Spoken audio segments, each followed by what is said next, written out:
let's talk a little bit about how to get the oil pan out of here. A few years ago, which probably seemed like it repeated itself, a few people asked me, how do you get this engine out? Helped design this truck. So this truck is mainly for people who were mechanics, didn't have work, or wanted a truck they could rip apart for whatever reason very, very easily. Now it's pretty easy to get this engine out. And if you're wondering why I'm talking so quick, I'm trying to keep this under 5 minutes so it loads faster. But your engine mount right here, your engine mount right there, your engine mount right there, your frame's right there, your frame's right there.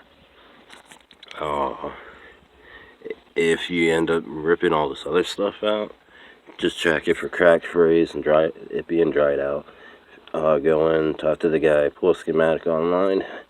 All the schematics for this vehicle are online at Google. Type in, this is a 1997 Dodge Dakota, so just type it in, type blueprint schematic. If it's not under blueprint schematic, it's under diagram schematic for the truck. Just name suspension, whatever. Keep looking. There's over 25 pages you gotta go through. So anyway, once you got that jacked up and the engine jacked up and you got the bolts removed from the front there on that and on that and on that, it really looks like it's sitting in a field, but anyway,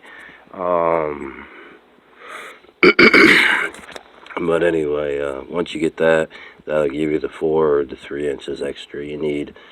Mainly, this truck is actually a Mexican truck. It's not a U.S. truck. I can tell by the way the firewall, or not the firewall, but the inner wheel well is, or the way it looks. Normally they jack it up by the mounts, right there for your engine mounts.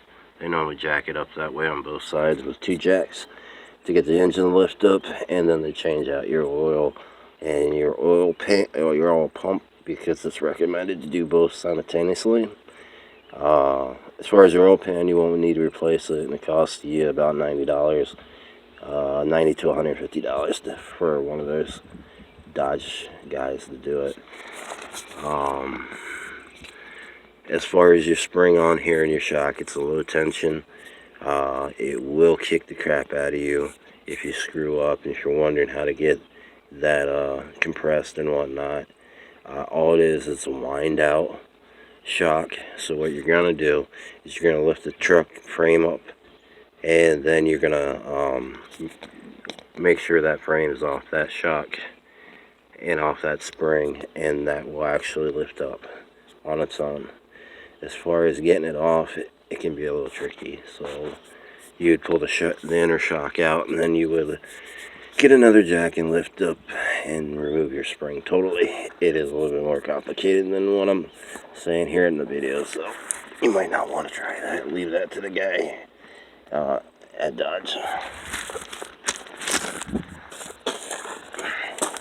As far as rumors, it'll kill you only if it's compressed. A few places that you don't want to jack the vehicle up on, and I'll show you the few places not to jack this vehicle up at. One of them's on the wings, that little piece that has a shock. You don't really want to jack up on that, but you can jack up on it. It's not going to give you a lot of lift. You're going to lose 6 inches of height as it wants to compress. If you do that, you're going to use a triangle, mainly about a 1/4 inch of steel underneath, and you're going to lift the whole entire thing in one shot. Like I said, we're not talking really about doing suspension or anything like that. So this vehicle is one of the easiest vehicles to change the oil pan. For the user, it is a little bit more, from 1 to 10, 10 being like you need to be a mechanic, and 1, it is on the 6 to 7 side. So you are pushing to a mechanic side to actually be able to work on this. Or is your mechanic saying, oh, you can't do this, tell them to go screw off. As far as underneath here, if you have further problems getting your oil pan off, you need another 2 to 3 inches, or at least 1 inch up front and 2 inches in the back. All you have to do is get another jack and jack the transmission up. Once the transmission bolts are out, you will need to be careful not to over exceed the mount for the engine.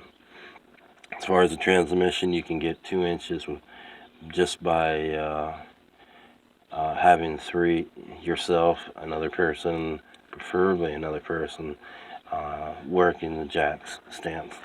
But another place you would jack up to get another inch, which would take you roughly, I'm going to say a ½ inch on the front and 2 inches on the back to give you a little height.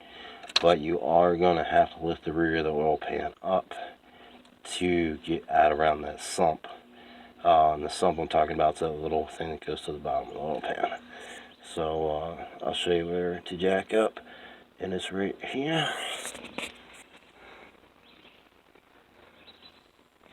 Once again, be mindful of all your electrical wires and the clearances. You might have to loosen a few grommets up for it to lift up.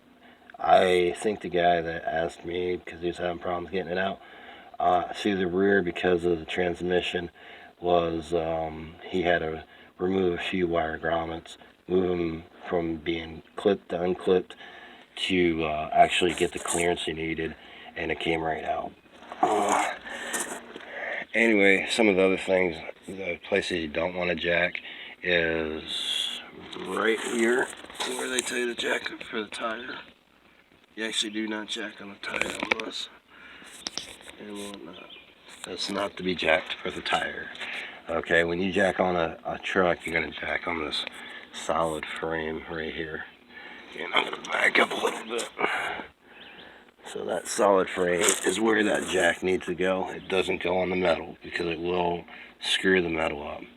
You can jack on the metal when it's brand new. As it gets old, you won't be able to. This whole truck comes apart. It's all been tack welded, so if you know anything about tack welding, you need to drill out your tack weld to the metal underneath. If you look right there where my middle finger is, and especially right there. See if I can get it right there. That's where it's supposed to be tack welded, but it's tack welded right there. All you need to do is take a drill bit and drill that out.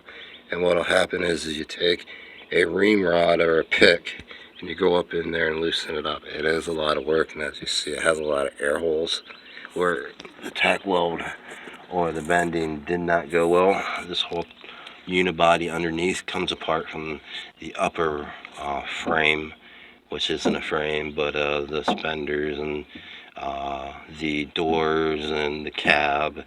It all comes apart from that. It's not a solid cab. It's a pieced up cab, a pieced up rear storage. Some would I'll call it the bed of the truck. I don't call it the bed of the truck. Rear storage on the truck, which looks kind of like a trailer, but anyway, with a full-in unibody, full-in frame body. For some of you have complained about the brakes and whatnot. The brake problem right here is this single cord. It needs to be 2 cords. This truck needs a bracket to hold 2 cords. This stays there and holds on to that, and this little plastic piece goes away, and another metal piece, so that actually works correctly, so it doesn't pull on that. I believe this is a total different mount. The whole thing's different from the original, and then you have 2 wires coming back, one for the emergency brake, one for your brake, and they work independently of your own. That piece right there with a little kind of like the round thing up there, this truck never came out of the manufacturer as far as being approved, or it should have never made it out of the manufacturer, I should say. Because that piece right there comes off in the manufacturer. As far as everything else, I mean, the truck is solid. It is real steel metal. It's not like a lot of your newer cars in 2000 to 2017. I'll say 2005 to 2017, where they use cheaper metals. As far as all the sound that you're hearing, as far as a lot of that and whatnot, you're not going to get rid of that, but the rattling you can. All these mounts right here behind it does not have a rubber piece.